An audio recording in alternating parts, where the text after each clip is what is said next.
pernah menukil perkataan daripada As-Sayyid Muhammad Amin Qutbi. Apa kata As-Sayyid Muhammad Amin Qutbi? Ya Lailatul Itsnin, maka safahat, wahai malam Senin, apa yang telah menyapamu? Wahai malam Senin, engkau begitu mulia, engkau begitu agung, engkau begitu sempurna, engkau begitu wangi. Ternyata engkau menjadi mulia, menjadi sempurna, menjadi agung, menjadi wangi, karena padamulah lahir makhluk yang agung, makhluk yang mulia, makhluk yang sempurna, yaitu baginda Nabi Muhammad sallallahu alaihi wasallam. Saudara, kalau bukan karena malam kelahiran Nabi, kalau bukan karena hari lahirnya Nabi, tidak akan ada hari-hari yang mulia dalam Islam. Tidak akan ada hari-hari bersejarah dalam Islam.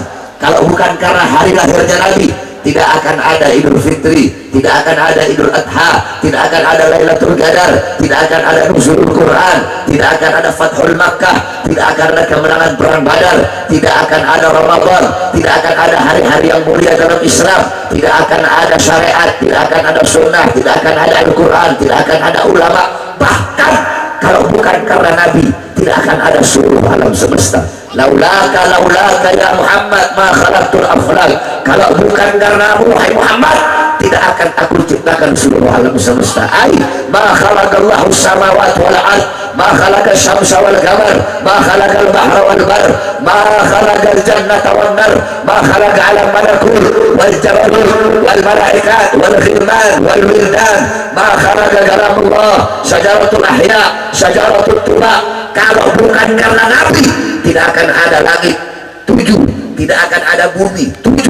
Kalau bukan karena Nabi, tidak akan ada matahari, tidak akan ada bulan, tidak akan ada lautan, tidak akan ada daratan, tidak akan ada surga dan nikmatnya, tidak akan ada neraka dan azabnya, tidak akan ada malaikat, tidak akan ada khilman pelayan surga, tidak akan ada wildan anak-anak kecil di surga, tidak akan ada bidadari, tidak akan ada penanya Allah, tidak akan ada syajaratul ahya pohon kehidupan, tidak akan ada arsy, tidak akan ada seluruh makhluk kalau bukan karena baginda Nabi Muhammad sallallahu alaihi wasallam. Oleh karena itu kita duduk di ini majelis untuk apa? Untuk merayakan kelahiran Nabi Muhammad. Untuk apa? Untuk memuliakan dan mengagungkan kelahiran baginda Nabi Muhammad sallallahu alaihi wasallam. Saudara-saudara, banyak orang-orang di luar sana Wahabiyun. Tahu Wahabi kamu? Semuanya tahu Wahabi? Wahabi itu yang bilang maulid bid'ah, maulid sesat, maulid kafir. Orang-orang yang maulid itu kafir, orang-orang yang baca maulid itu bid'ah. Nah, itu Wahabi itu. Di dongkotnya Yazid Jawas, Khalid Basalama, dan lain-lainnya, ustaz-ustaz Wahabi yang lain.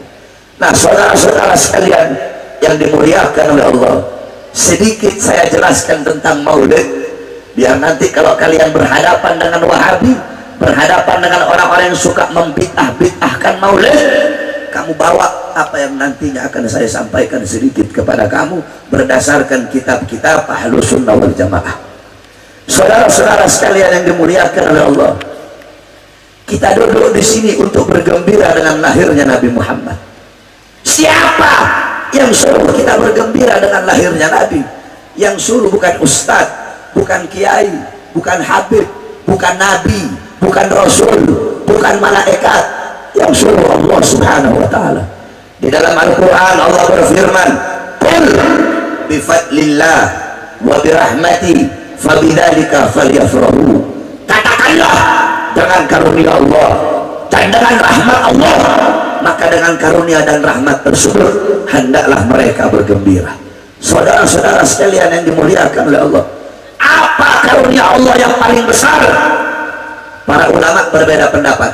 Sebagian ulama berkata karunia Allah yang paling besar adalah Al-Quran. Sebagian ulama lagi berkata anugerah Allah, karunia Allah yang paling besar adalah ilmu. Termasuk Sayyidina Abdullah bin Abbas berkata seperti itu.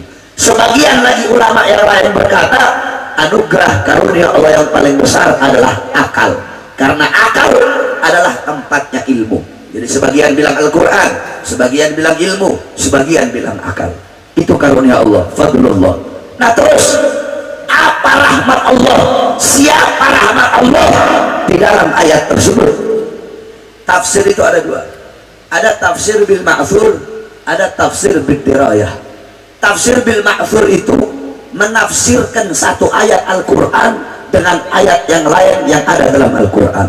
Contoh, dalam kitab tafsir Ma'alimut Tanzil Al-Imam Baghawi, dalam kitab tafsir Jami'ul Bayan Al-Imam Ibnu Jarir At-Tabari, dalam kitab tafsir Jami' Al-Ahkam Al-Imam Qurtubi, dalam kitab tafsir Jalalain Al-Imam Jalaluddin Al-Mahalli dan Al-Imam Jalaluddin As-Suyuti, dalam tafsir Anwarut Tanzil Al-Imam Baydawi, dalam tafsir Madarikut Tanzil Al-Imam An-Nasafi, dalam tafsir Ibnu Katsir dan dalam tafsir yang lain dijelaskan rahmat Allah adalah baginda Nabi besar Muhammad. Sebagaimana dalam ayat yang lain Allah berfirman, wa ma arsalnaka illa rahmatan lil alamin. Tidak aku utus engkau wahai Muhammad kecuali engkau adalah rahmat bagi seluruh alam semesta. Berarti dengan adanya Al-Quran, ilmu dan akal sebagai karunia Allah, dan dengan adanya Nabi Muhammad sebagai rahmat Allah, maka hendaklah kita bergembira dengan adanya Al-Quran, ilmu, akal sebagai karunia, dan Nabi Muhammad sebagai rahmatnya Allah Subhanahu wa Ta'ala. Allah yang memerintahkan kita bergembira, Allah yang perintahkan kita berbahagia, Allah yang perintahkan kita bersyukur dengan adanya baginda Nabi besar Muhammad sallallahu alaihi wasallam. Al-Imam Busiri dalam qasidah Muhammadiyahnya, apa kata beliau? Muhammadun dzikruhu rauhun li anfusina, Muhammadun syukruhu fardun alal umami. Muhammad menyebut namanya, Muhammad mengingatnya, Muhammad mengenangnya. Rauhun li anfusina, ketenangan, ketenteraman, kedamaian bagi jiwa-jiwa kita.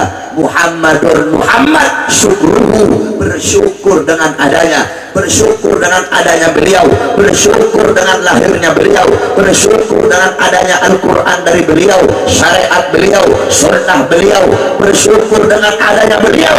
Fardun alal umami, wajib bagi setiap umat untuk bersyukur dengan adanya baginda Nabi besar Muhammad. Saudara-saudara, kamu tahu puasa Tasu'ah Asyura Muharram? Kalau Muharram kan kita disunahkan berpuasa Tasu'ah dan Asyura. Kenapa disunahkan? Nabi Muhammad nanya kepada orang Yahudi Madinah, wahai orang-orang Yahudi, kenapa kalian berpuasa pada tanggal 9 dan 10 Muharram? Apa kata orang Yahudi? Karena kami bersyukur kepada Allah atas selamatnya Musa dari kejaran Fir'aun. Apa kata Rasul? Nahnu ahaqqu bi Musa minkum, kami lebih berhak atas Musa daripada kalian. Puasa 9-10 Muharram menjadi ibadah sunnah untuk bersyukur atas selamatnya Musa dari kejaran Fir'aun. Terus bagaimana kita bersyukur kepada Allah atas selamatnya seluruh alam semesta ini berkat baginda Nabi besar Muhammad. Coba kamu pikir pakai otak. Bersyukur atas selamatnya Nabi Musa dari kejaran Fir'aun menjadi ibadah sunnah. Terus bagaimana kita bersyukur kepada Allah atas selamat seluruh alam jagat raya ini selamat berkat adanya baginda Nabi besar Muhammad sallallahu alaihi wasallam. Laulahu lam tukhrajid dunya minal adami. Kalau bukan karena Nabi, tidak akan Allah keluarkan dunia ini dari ketiadaan. Maksudnya apa? Dunia tidak akan pernah selamat, dunia tidak akan pernah ada kalau bukan karena baginda Nabi besar Muhammad sallallahu alaihi wasallam. Maka kita duduk di sini adalah suatu kewajiban untuk bersyukur kepada Allah dengan adanya baginda Nabi besar Muhammad sallallahu alaihi wasallam. Saudara-saudara, jangankan kita umatnya Nabi, dalam riwayat dijelaskan Sayyidina Abbas radhiyallahu anhu, beliau pernah bermimpi berjumpa dengan Abu Lahab. Abu Lahab di dalam neraka diazab dan disiksa oleh Allah ila yaumul itsnin, kecuali hari Senin. Hari Senin Allah ringankan azab dan siksanya. Dari selah-selah jarinya keluar air sehingga dia bisa minum dari air tersebut. Nah, Sayyidina Abbas tanya, hei Abu Lahab, kenapa setiap hari Senin Allah ringankan azab dan siksamu. Apa kata Abu Lahab? Karena aku pernah gembira sesaat dengan lahirnya Muhammad. Muhammad lahir pada hari Senin. Aku punya budak namanya Suwaibah. Suwaibah datang bawa kabar, wahai Abu Lahab, ponakanmu telah lahir, laki-laki yang sangat tampan. Aku sangat senang, aku sangat bahagia dengan kabar tersebut, sehingga aku bebaskan Suwaibah, sehingga aku merdekakan Suwaibah. Karena kegembiraanku yang sesaat inilah Allah subhanahu wa ta'ala ringankan azab dan siksaku. Allah keluarkan air dari selah-selah jariku setiap hari Senin. Itu Abu Lahab yang mati dalam keadaan kafir, Allah ringankan azab dan siksanya gara-gara memerdekakan budaknya yang bawa kabar kelahiran Rasulullah. Dia senang, dia bahagia mendengar kabar ponakannya lahir, Allah ringankan azab dan siksanya. Bagaimana dengan kita, umat Nabi yang beriman kepada Nabi, yang cinta kepada Nabi? Kalau kita bergembira seumur hidupnya kita, setiap nafasnya kita atas lahirnya baginda Nabi besar Muhammad sallallahu alaihi wasallam. Saudara-saudara sekalian yang dimuliakan oleh Allah, ketika Nabi Muhammad lahir, seluruh alam jagat raya bergembira, semuanya gembira, nggak ada yang enggak. Bahkan seekor anjing bergembira dengan lahirnya Nabi Muhammad. Makanya kalau ada orang ngaku sebagai umat Nabi terus tidak gembira dengan lahirnya Nabi, tidak senang dengan lahirnya Nabi, bukan anjing, bukan, itu orang lebih anjing dari anjing, saudara-saudara. Anjing saja bergembira dengan lahirnya Nabi. Berarti kalau ada orang tidak senang dengan maulid Nabi, tidak bahagia dengan lahirnya Nabi, itu orang bukan anjing, bukan, lebih anjing dari anjing, saudara-saudara. Lebih binatang dari binatang, saudara-saudara. Semua makhluk bergembira illa iblis, kecuali iblis yang tidak gembira dengan lahirnya Nabi Muhammad. Ketika Nabi lahir, iblis teriak sekenceng-kencengnya. Iblis menjerit. Kenapa?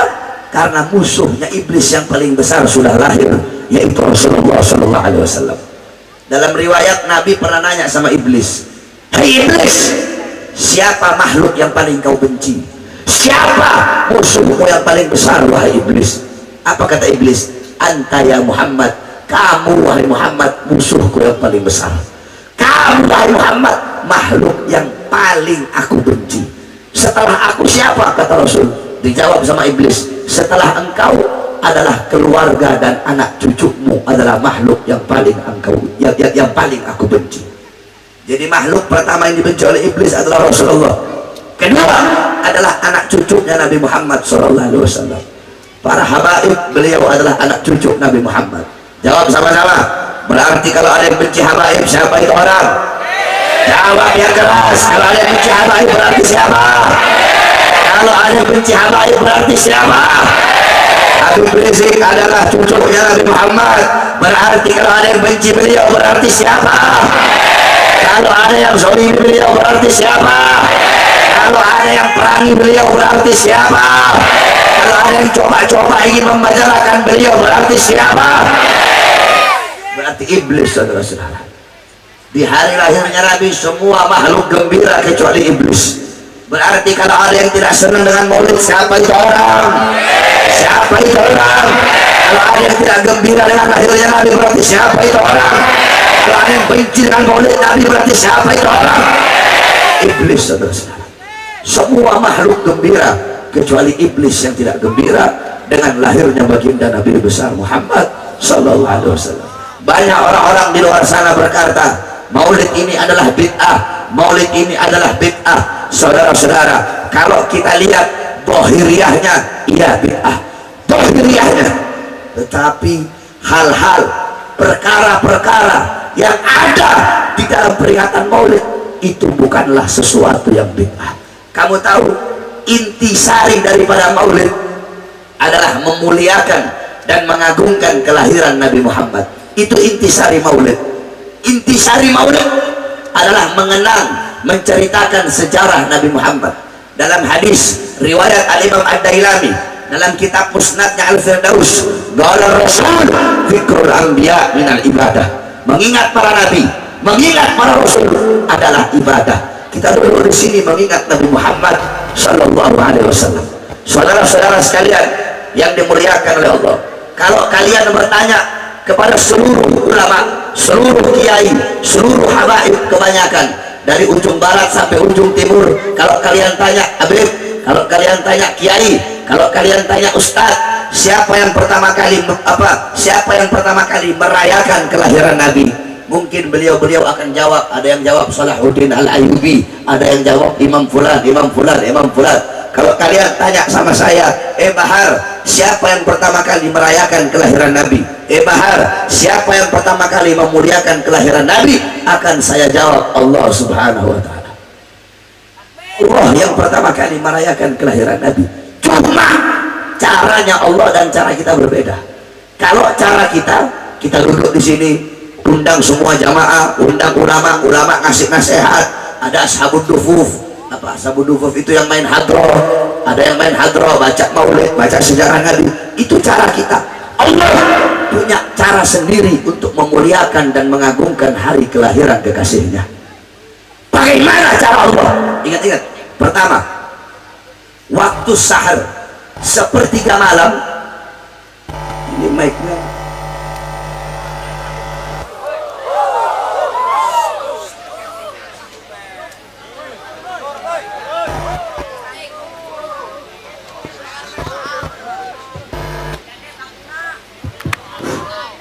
Besok panitia kalau bikin acara ini yang bagus ya. Jangan tanggung-tanggung kalau buat acara maulid. Ya.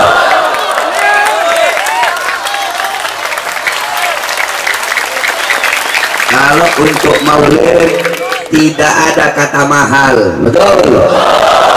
Jangan tanggung-tanggung, buat maulid nggak ada kata mahal. Buat Nabi itu tidak ada kata mahal. Mau habis berapa ratus juta nggak ada nilainya kalau untuk baginda Nabi besar Muhammad. Betul?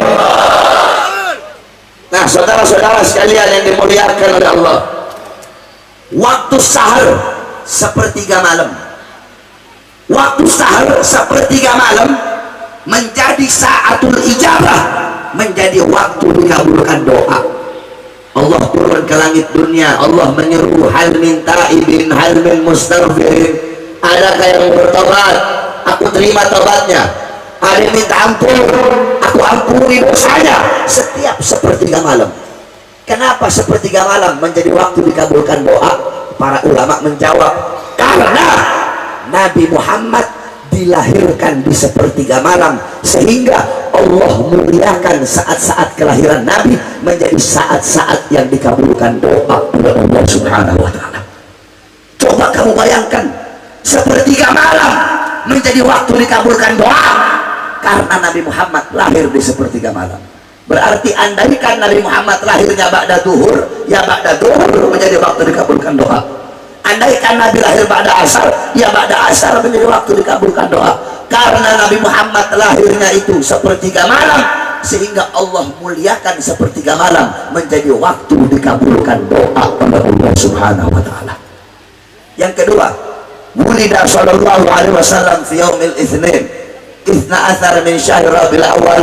Nabi Muhammad sallallahu alaihi wasallam itu lahir pada hari Senin tanggal 12 Rabiul Awal, amul fil, tahun gajah, wa sumiya ama wiladatihi, dan dinamakan tahun kelahiran beliau amal fil, dinamakan tahun gajah, li'anna malikal Habasyah, karena raja Habasyah itu mengutus jaisan tentara, wa kana fi filun adim, ada pada tentara tersebut gajah-gajah yang besar, lihadmil Ka'bah, mereka ingin menghancurkan Ka'bah, fa'ahlakallahul jurus, kemudian Allah hancurkan tentara-tentara gajah tersebut di hari lahirnya Nabi. Kenapa? Takriman, tasyrifan, untuk memuliakan, untuk menghormati, untuk mengagungkan hari kelahiran baginda Nabi besar Muhammad. Allah utus burung alabil, satu ekor burung bawa 3 buah batu, satu batu di mulut, satu batu di kaki kanan, satu batu di kaki kiri. Itu burung lempar itu batu dari telaga sijil, jatuh di atas kepala tentara gajah, tembus sampai ke kaki. Saudara-saudara, Allah hancurkan tentara gajah di hari lahirnya Nabi. Kenapa? Untuk memuliakan dan mengagungkan kelahiran baginda Nabi besar Muhammad. Sebelum Nabi lahir, api Majusi ribuan tahun tidak pernah padam. Di hari lahirnya Nabi, api Majusi padam, saudara-saudara. Api Majusi yang selama ribuan tahun tidak pernah padam, padam di hari lahirnya Nabi. Siapa yang memadamkan? Allah. Kenapa Allah padamkan di hari lahir Nabi? Untuk memuliakan dan mengagungkan kelahiran Nabi Muhammad. Padahal kalau Allah mau padamkan bisa aja sebelum Nabi lahir, tidak mustahil. Kenapa di hari lahir Nabi? Untuk memuliakan dan mengagungkan kelahiran Nabi Muhammad. Tiang-tiang istana Romawi dihancurkan oleh Allah di hari lahirnya Nabi. Kenapa di hari lahir Nabi? Untuk memuliakan dan mengagungkan kelahiran Nabi Muhammad. Sumur-sumur yang kering memancar air di hari lahir Nabi. Kenapa kok di hari lahir Nabi? Bisa saja Allah pancarkan air sebelum Nabi lahir. Kenapa kok di hari lahir Nabi sumur-sumur yang kering memancarkan air kembali? Untuk memuliakan dan mengagungkan kelahiran Nabi Muhammad. Pohon-pohon kurma yang kering bertumbuh kembali daun dan buahnya di hari lahir Nabi. Kenapa kok di hari lahir Nabi? Bisa saja sebelum Nabi lahir. Kenapa harus di hari lahirnya Nabi? Untuk memuliakan dan mengagungkan kelahiran Nabi Muhammad. Pintu langit dijaga oleh malaikat membawa panah yang terbuat dari api. Kenapa? Sebelum Nabi lahir, jin, setan, iblis itu naik ke langit untuk mencuri berita-berita gaib dari langit. Berita gaib dicuri sama jin, dikasih kepada kahin, dikasih kepada dukun-dukun. Makanya dukun-dukun itu pinter. Mereka tahu besok kamu bakal begini, besok kamu bakal begini. Ah, itu dapat berita dari jin kafir itu. Jin kafir yang curi berita gaib dari langit. Cuma orang sekarang keblinger, dukun dipanggil ustad, dukun dipanggil kiai. Orang sekarang begitu, tukang pasang susu dipanggil kiai, tukang pasang susu dipanggil kiai, tukang ngasih pelet dipanggil kiai, saudara-saudara. Jadi para dukun itu pintar mereka karena dapat berita gaib dari langit yang dicuri oleh jin-jin kafir.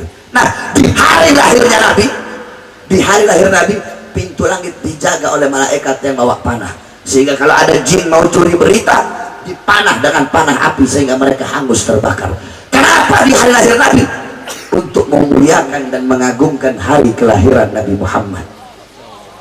Di hari lahir Nabi, Allah utus 4 arwah wanita mulia. Sayyidatuna Hawa, ibunya manusia, Sayyidatuna Sarah, Sayyidatuna Maryam, dan Sayyidatuna Asiyah. 4 arwah wanita mulia diutus untuk menemani Sayyidatuna Aminah ketika akan melahirkan baginda Nabi besar Muhammad. Ketika itu 4 arwah wanita mulia ini berkata, wahai Aminah, engkau adalah wanita yang paling beruntung di bumi dan paling beruntung di langit. Kenapa? Karena dari rahimmulah engkau yang melahirkan makhluk paling mulia, makhluk paling sempurna, yaitu baginda Nabi besar Muhammad sallallahu alaihi wasallam.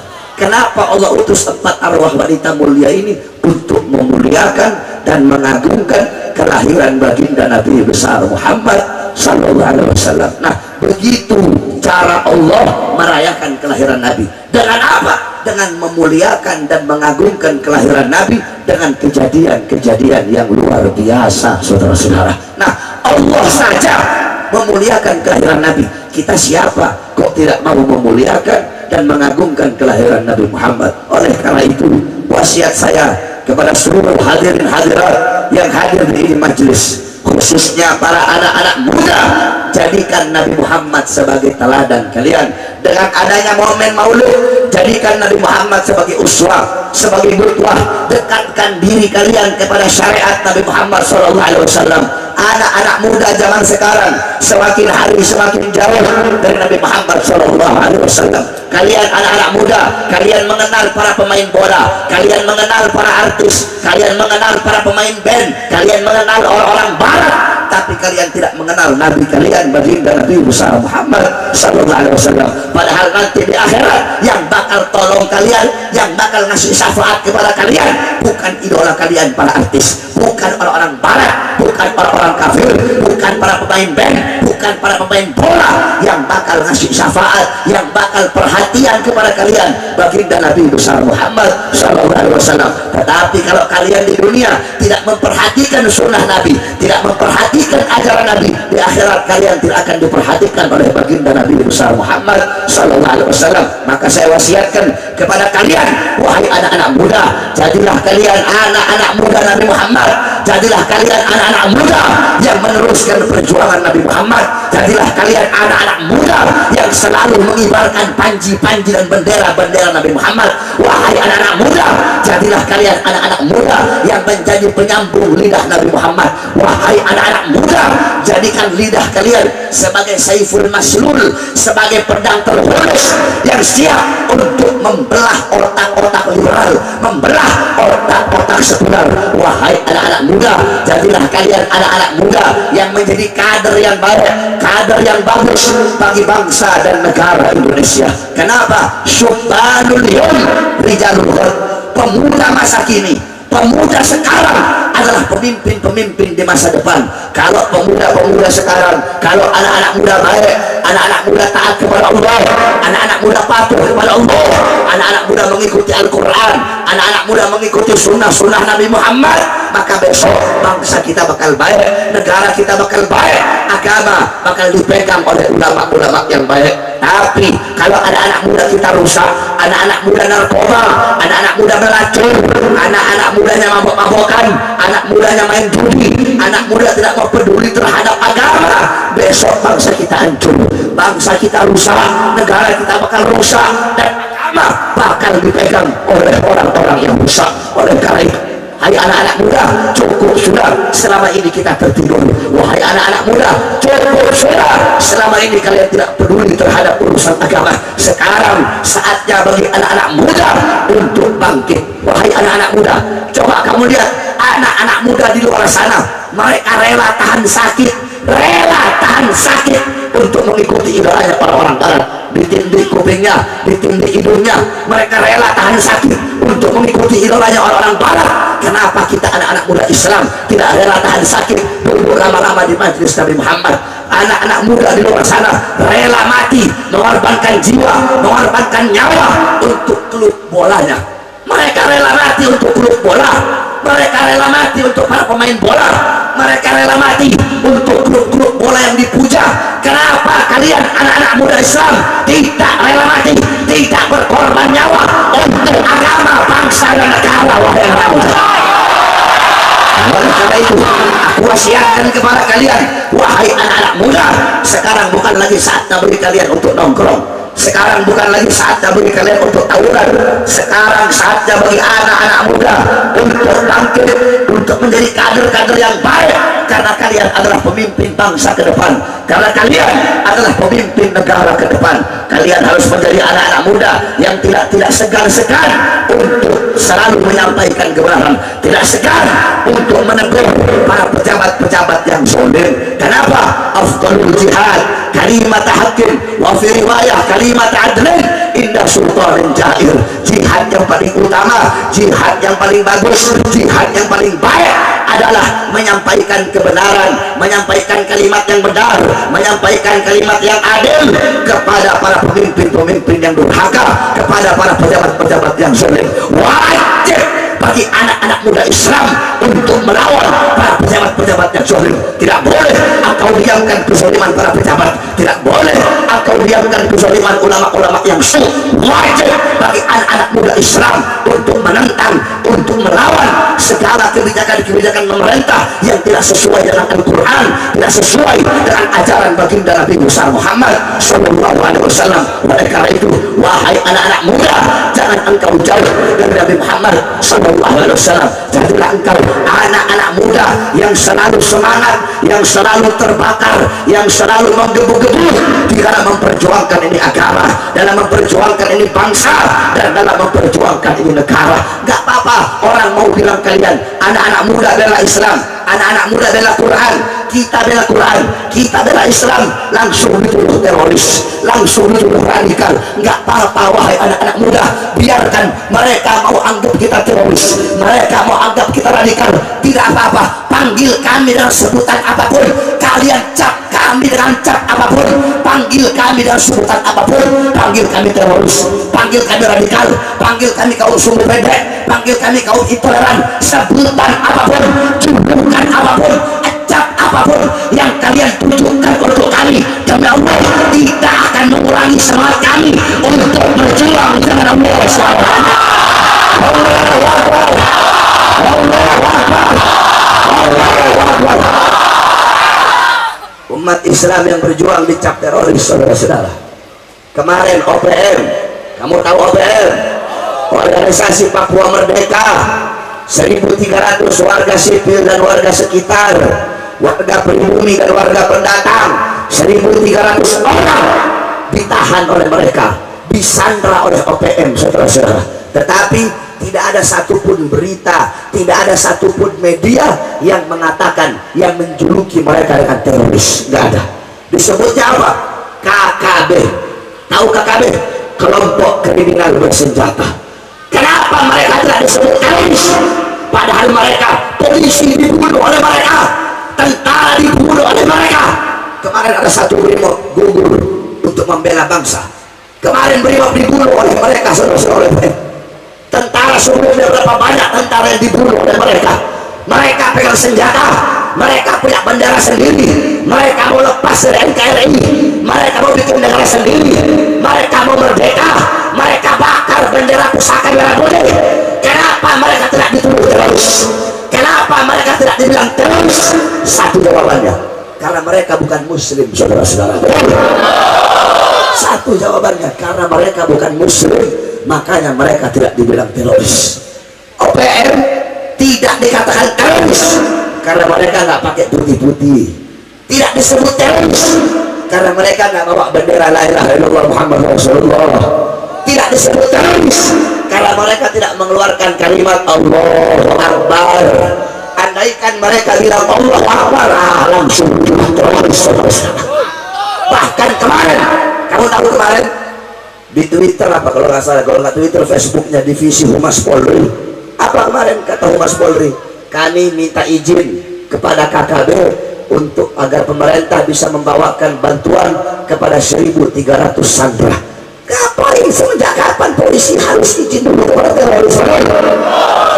Ngapain polisi harus izin kepada kelompok kriminal bersenjata? Kalian mentungin umat Islam izin tidak? Enggak. Kalian tembak umat Islam bergas air mata tidak pakai izin. Kalian tangkap para ulama tidak pakai izin. Kenapa berhadapan dengan orang apa? Berhadapan dengan teroris Kristen kalian harus izin dulu. Apakah kalian takut? Hei, mereka kurang ajar. Polisi dibunuh oleh mereka, tentara dibunuh oleh mereka. Kalau kalian para penegak hukum tidak berani menghukum mereka, tidak berani berperan dengan mereka, biarkan kami umat Islam, biarkan kami anak-anak muda berangkat di sana. Kami bantai mereka sampai akhir. Saya tanya semua pemuda-pemudi Islam siap berangkat ke Papua, siap berperang lawan mereka, siap jaga NKRI, siap berkorban untuk bangsa. Allahu Akbar. Minahasa mau bikin negara sendiri, beberapa kelompok-kelompok Kristen tidak disebut teroris. Kenapa? Satu jawabannya, karena mereka bukan muslim. Andaikan mereka muslim, langsung dituduh teroris, saudara-saudara. Makanya saya heran sama Banser ini. Herannya apa? Ngomongnya saya penjaga NKRI. Kalau penjaga NKRI datang ke Papua sana, jangan datangnya ke pengajian terus bubarin pengajian.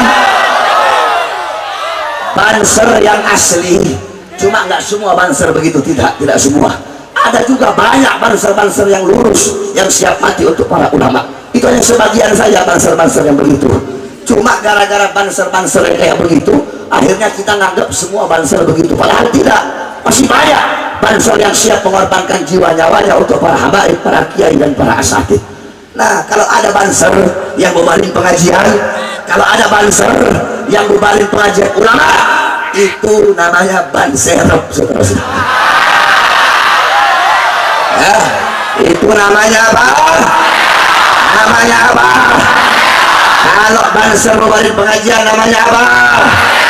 Kalau bubarin pengajian ulama itu namanya apa? Banserop, saudara-saudara. Kemarin pengajian di Garut mau dibubarin sama mereka, katanya penjaga NKRI.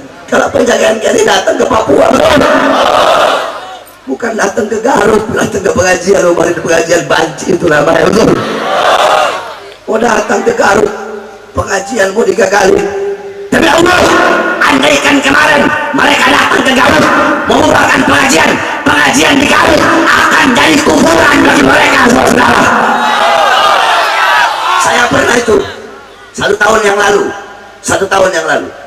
saya mau ceramah di Semarang. Ketika saya mau ceramah di Semarang, acaranya Habib Bagir Al-Khiri ditolak sama Banser. Akhirnya berantem, anak buah Habib Bagir sama Banser berantem, kalah Banser kalah, pakai kaki tangan polisi. Terus datang ke kantor polisi, Pak Kapolres, ini ada Habib ini, di Habib ini radikal ini, tuh lihat tuh, Tito dibangsat-bangsatin sama dia, Pak Kapolres. Tuh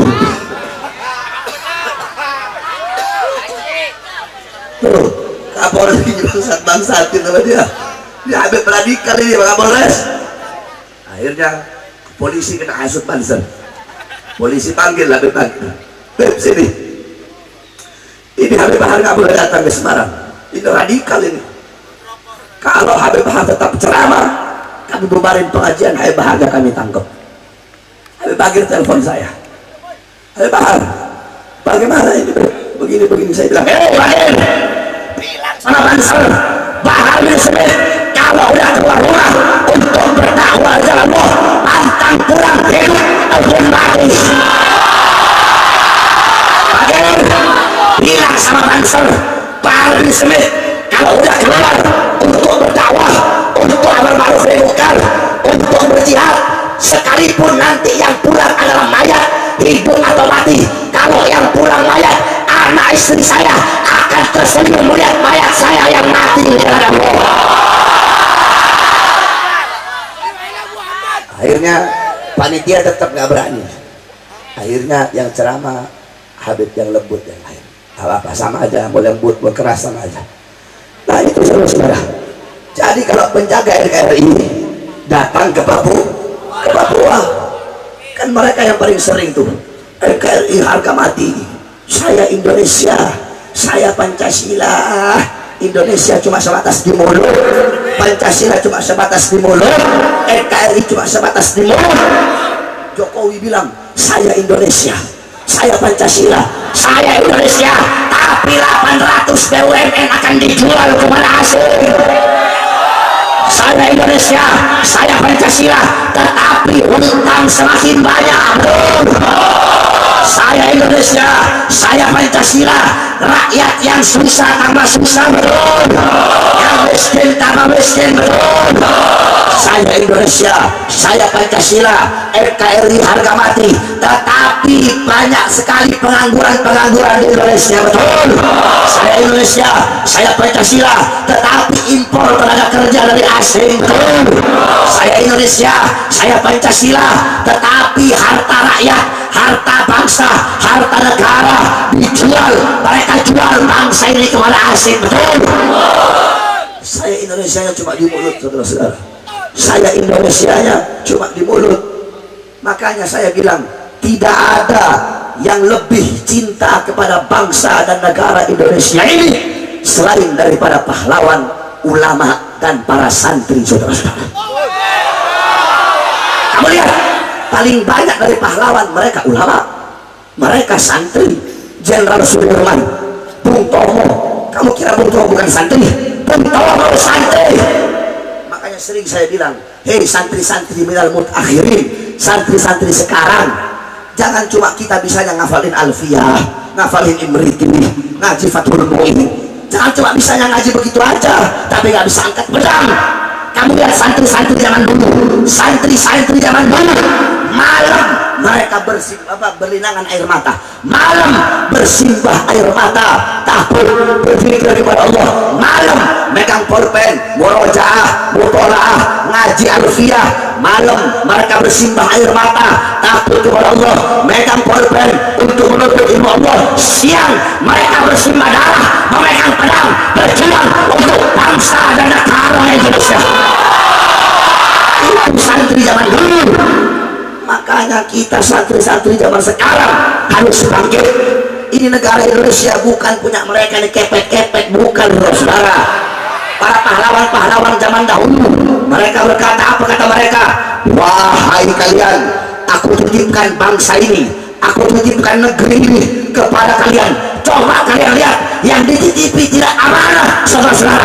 Yang dititipi khianat, mereka hidup senang, rakyat susah menderita. Mereka hidup kenyang, rakyat mati kelaparan. Sebuah sermanaya yang dititipi tidak amanah. Wahai Bung Karno, wahai Bung Hatta, wahai Bung Tomo, wahai Jenderal Sudirman, dengarkan suara kami, suara rakyat. Dengarkan suara kami dari dalam tubuh kalian. Wahai para pahlawan, wahai bapak-bapak bangsa, kalian titipkan negara kepada mereka, tetapi mereka tidak amanat, mereka khianat, mereka jual bangsa ini kepada asing. Kepada Allah, wahai bapak-bapak bangsa, wahai para pahlawan, andaikan kalian hidup, andaikan kalian melihat, andaikan kalian merasakan bagaimana perlakuan mereka kepada kami, pasti kalian orang yang pertama untuk memerangi mereka, para pejabat-pejabat yang zalim. Oleh karena itu, wahai para anak muda, wahai para santri, tidak ada yang lebih cinta kepada ini negara selain daripada pahlawan, selain daripada ulama, dan selain daripada santri. Oleh karena itu, sering saya katakan, ini negara Indonesia bukan punya partai manapun, bukan.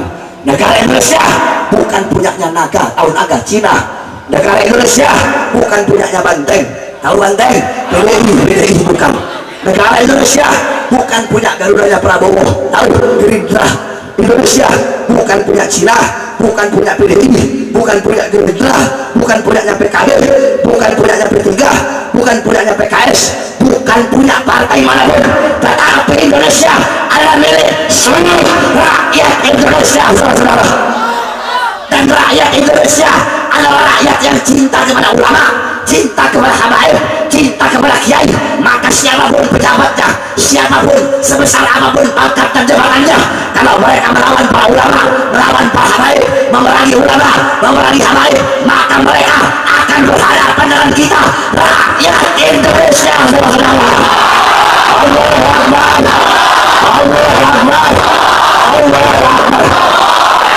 Kita ketahui bersama, beberapa hari lagi ada acara alumni 212 di Monas. Pemerintah kalap, pemerintah yang zalim, ketakutan, saudara-saudara, sehingga semua media-media sosial FPI, semua media-media perjuangan Islam, seluruh hampir 90% media-media sosial yang berkaitan dengan Habib Rizik, semuanya dibumi hanguskan oleh pejabat, saudara-saudara. Semuanya dihapus. Saya tanya, pejabat seperti ini zalim tidak? Zalim tidak? Jahat tidak? Jahat tidak? Biarkan jangan, biarkan jangan. Lawan apa jangan? Lawan apa jangan? Lawan apa jangan? Hai kalian para pejabat-pejabat zalim, satu media sosial perjuangan umat Islam kalian hapus. Kami umat Islam akan bikin 1 juta media sosial untuk membela perjuangan umat Islam. Kalian para pejabat-pejabat yang zalim, kalian satu kali kalian tumbangkan kami, demi Allah kami akan bangkit 1001 kali, akan kami tumbangkan kalian. Saya tanya saudara-saudara, mereka para pejabat, uang mereka dari siapa? Jawab. Uang mereka dari siapa? Makanan mereka dari siapa? Gaji mereka dari siapa? Pakaian mereka dari siapa? Rumah mereka dari siapa? Kendaraan mereka dari siapa? Yang naikkan mereka siapa? Siapa? Yang keras siapa? Siapa? Yang naikkan mereka siapa? Yang pilih mereka siapa? Yang bisa turunkan siapa? Yang bisa turunkan siapa? Yang bisa turunkan siapa? Kalau kalian pejabat tetap menyengsarakan rakyat, jangan salahkan kami rakyat Indonesia, jangan salahkan kami umat Islam. Kalau kami turunkan kalian dari kursi-kursi kekuasaan kalian, saya tanya semua rakyat siap turunkan kalau mereka zalim? Siap lawan kalau mereka zalim? Siap lawan kalau mereka lawan ulama? Siap lawan kalau mereka lawan habaib? Allahu Akbar, Allahu Akbar, Allahu Akbar. Sekali lagi saya wasiatkan, hei anak-anak muda, kalian adalah generasi bangsa, kalian adalah harapan negara ini. Maka jadilah kalian anak-anak muda yang taat, anak-anak muda yang selalu menyampaikan kebenaran. Jangan pernah kau takut dengan siapapun. Kenapa? Kebenaran milik Allah, dan Allah pasti akan memenangkan sesuatu yang telah menjadi miliknya. Jangan kalian biarkan otak-otak sekuler, jangan kalian biarkan otak-otak liberal, otak-otak PKI, jangan kalian biarkan berkembang di tanah Indonesia kita. Kenapa? Karena mereka adalah orang-orang yang merusak ini negara, merusak ini bangsa, dan merusak rakyat Indonesia. Saya tanya sekali lagi, anak-anak muda, siap jadi anak-anak muda yang baik? Siap jadi anak-anak muda yang taat? Siap belajar Quran? Siap belajar hadis? Siap kenal Allah? Siap kenal Nabi? Siap kenal Islam? Siap kenal agama?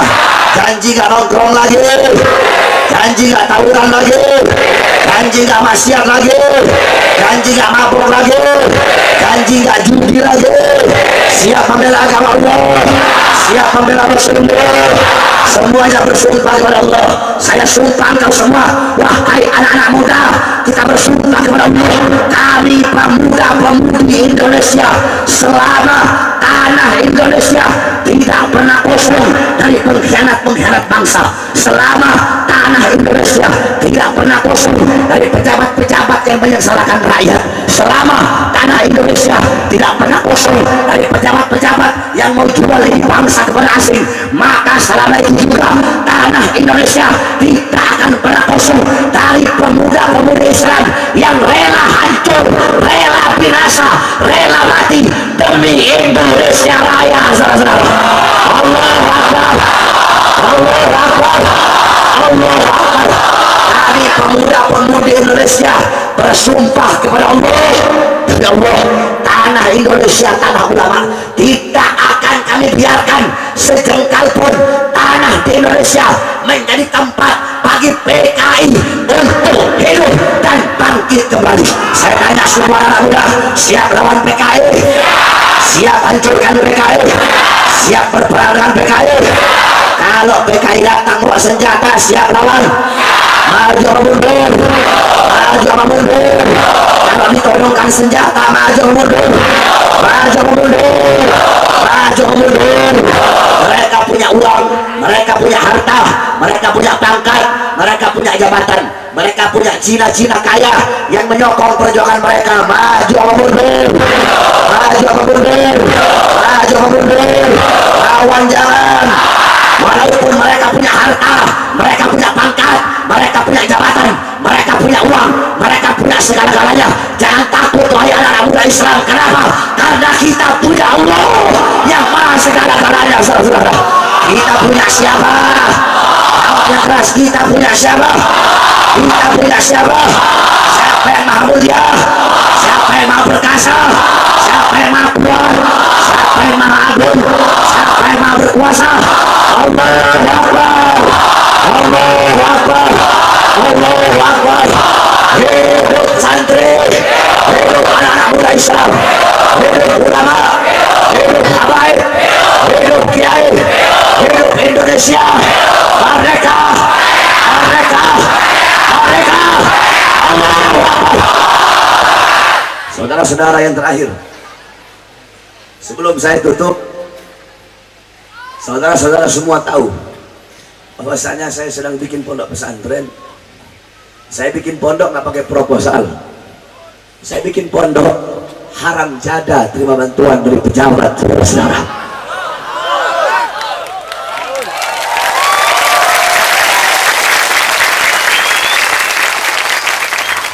Bukan berarti kalau ada pondok terima bantuan dari pejabat salah, enggak, itu nggak salah.